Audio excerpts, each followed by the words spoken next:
Good evening, Postal family. What's going on? My name is Saeed. Welcome back to my channel. How's everybody doing this Tuesday evening?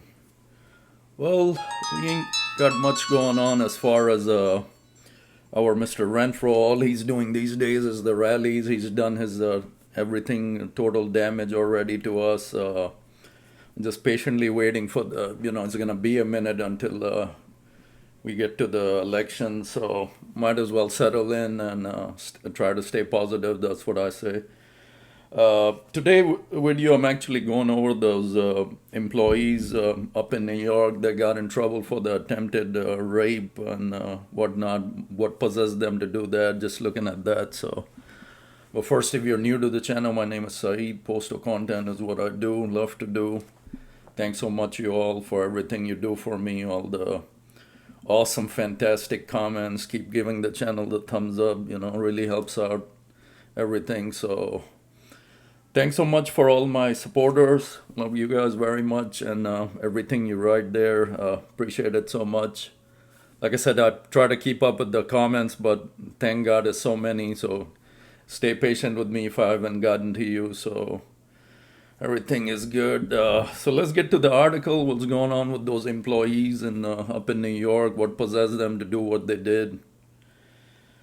Manhattan District Attorney Alvin L. Bragg Jr. today announced the indictment of Daniel Jean, 38, Kurt Akala, 38, and Edward Chu, 40, for allegedly kidnapping an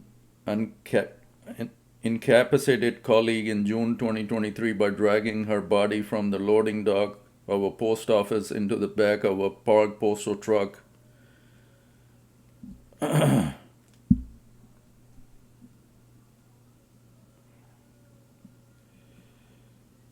Excuse me, guys. Where Jean allegedly attempted to rape her. All three defendants are charged in New York State Supreme Court with kidnapping in the second degree and kidnapping in the second degree as a sexually motivated felony. Jean is additionally charged with attempted rape in the first degree, attempted sexual abuse in the first degree, sexual abuse in the first degree, and forcible touching. As alleged in this indictment, these three postal workers dragged their incapacitated colleague out of the post office and into a mail truck, where one attempted to rape her. This is insane, guys. What possesses just our, co-workers, postal employees to do this? Never heard anything going this far as employees trying to hurt another employee. Said District Attorney Bragg, we take investigations and precautions of sexual violence extremely seriously and have the survivor-centered services and resources to help those who have been sexually assaulted.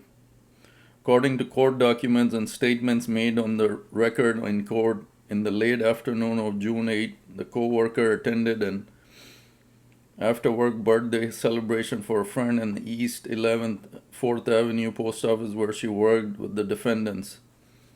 Later in the evening, she felt strange, could not control her body, and eventually lost consciousness.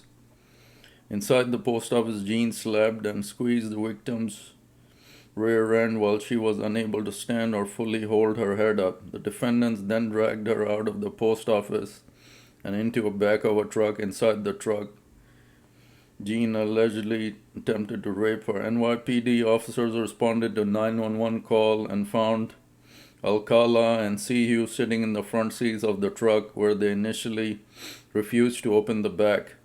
Police heard banging sounds and calls for help from the inside. And eventually Jean stepped out of the back of the truck with his pants unzipped. Thus, the victim was found in the back of the truck with her pants undone. The Manhattan DA's office and the NYPD, in collaboration with the USPS Inspector General's office, opened an investigation that led to today's arrest. Assistant DA Maria Korzer and Samantha Levitz are handling the prosecution of the case under supervision of Assistant DA Vanessa Plazo, deputies, inmate.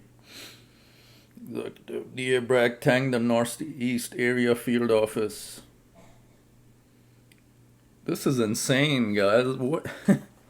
why would these employees do this to another coworker, and what possessed them? I mean, your postal employees, I mean, we understand with our pay and everything, we're going in, mad, kind of say the postal word, going postal, but this is taken it to a whole different limit.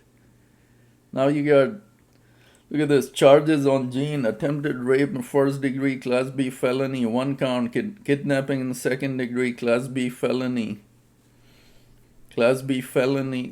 sexual abuse, first degree. Kurt Akala, kidnapping in the second degree, felony also. Edward Cho, kidnapping, felony also. The charges contained in the indictment are merely allegations, and defendants are presumed innocent until proven guilty.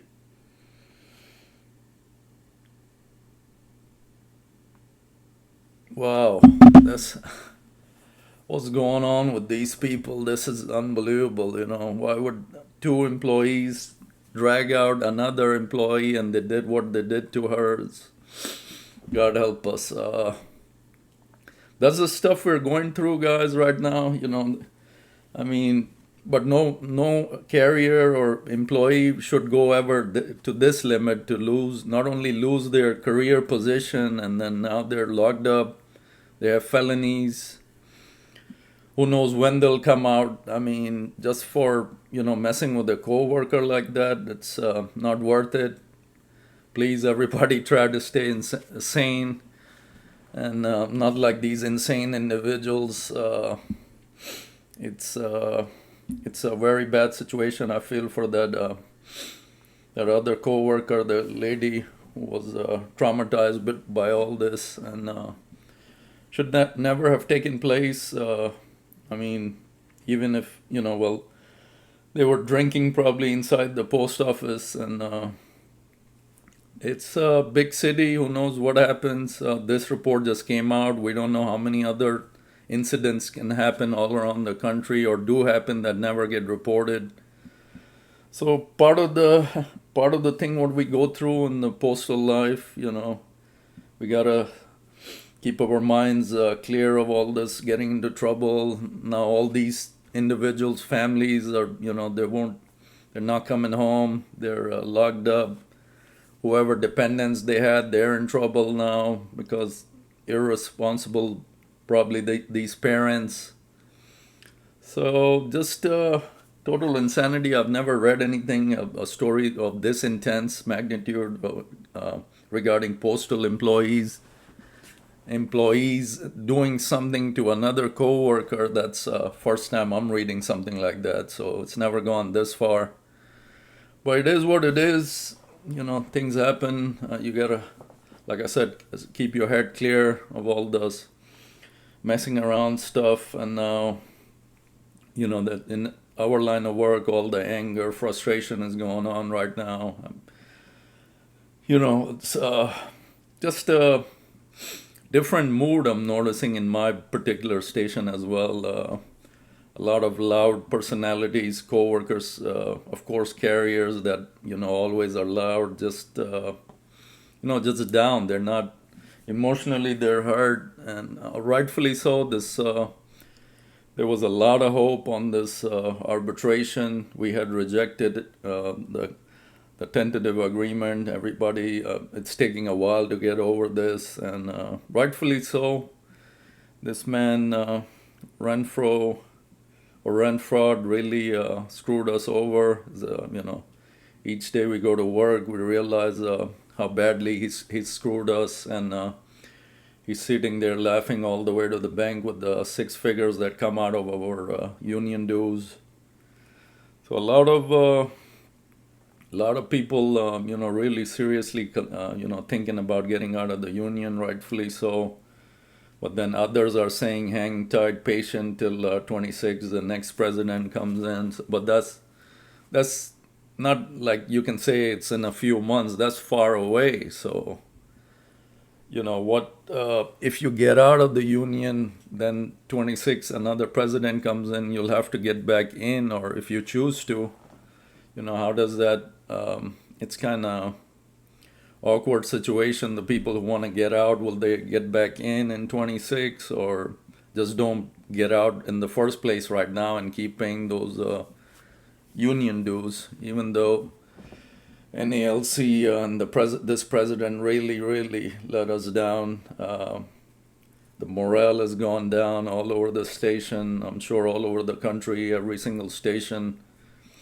Carriers, just there was a lot of hope that didn't, it didn't come through for us. We should have known better. We should have not hoped to begin. A lot of people didn't even hope to begin with. The new Renfro was not going to do anything. They were smart. They were thinking ahead. They said, look at this guy's history. He's not going to do anything for us. And sure enough, we're stuck with that 1.3, 1.4, and 1.5%. So, I mean, all in all, it is an increase, guys. I try to always, I'm promoting positivity. So if you look at it, granted, with the inflation, it's got to be a lot higher, and it ain't. But at the end of the day, it's more on your paycheck if you look at it that way. So that wasn't there before. Plus all the back pay we're gonna get. So all in all, you gotta say it's a little bit positive. But a lot of coworkers not thinking like that. They keep. You all keep saying in the comments, this positivity is not doing anything, but this is my mindset. I like to stay positive. I mean, staying negative and sad and down all the time, that only hurts myself. So I don't like doing all that. So if I stay positive, it helps me, pass time, think better on work, on my route. Staying happy, passes the day better rather than, keep going in my mind like, it's done. We didn't get it. It's done. Arbitration is done. Nobody can do nothing now. Only thing, they even tried to do those Article 10 charges.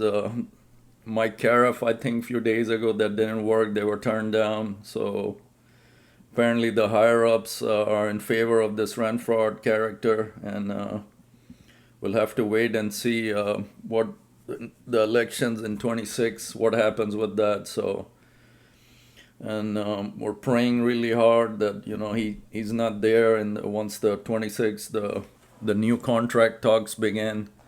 Because if he's there, every single one of the carriers, we all know we're not getting anything again. He's a complete failure. He's a flop for the carrier base. He didn't do anything for us. A lot of fellow carriers are saying all those rallies, he used us before arbitration, and then announced the results. What they were saying is he already knew the results 3 or 4 days prior to him announcing, because the rallies were going on. So he got wherever the carriers showed up, his rallies, they were held, So then he decided to give the result 4 or 5 days later. He's a smart character. I mean, he knows how to run things. He's got no worries, 6 figures coming in. It's not like, he has to run a route. So, but we all wish if he gets back on a route, then this guy surely deserves it, man. What he's done to all the carriers, but it is what it is. Move on, guys. So I just today's video, just wanted to bring up those guys up in New York, what they did to their coworker. So thought it was interesting. So bring it up and see how much this insanity going on with the coworkers. But like I said, I've never read anything to this caliber. It's never gone to this limit. So this is a first for me. But anyway, that's it for this video. And always stay positive, please. I know, this is my mindset. I can't help it. Stay positive, stay good, and most of all, stay safe out there, everybody. Better times ahead. Take care. Saeed out.